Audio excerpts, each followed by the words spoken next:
On the 4th of October 1936, I was only a lad of 16, but I stood beside men who were 70 and every age in between.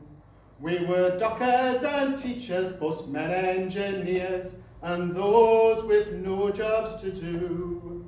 We were women and children, equal in union, atheists, Christians, and Jews.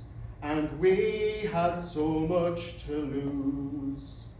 For with Hitler in Germany, Franco in Spain, we knew what fascism meant.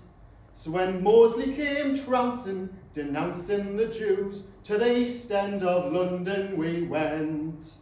For I'd met refugees who had fled overseas, Germans, Italians, and Jews, and I knew their despair for what they'd seen there, and I couldn't let them be abused.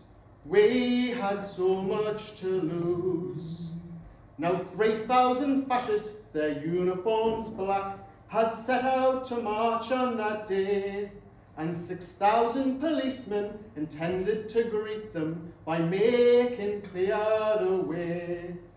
But we were there ready, our nerves they were steady, 100,000 en masse, and we planted our feet along Cable Street, and we sang, "They shall not pass."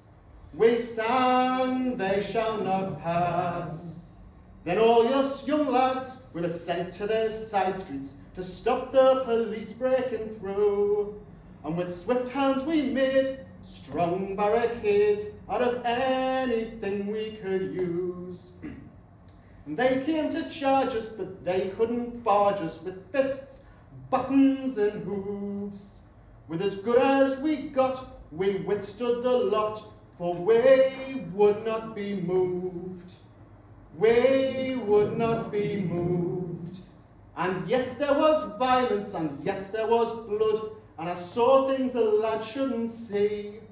But I'll not regret the day that I stood, and London stood with me.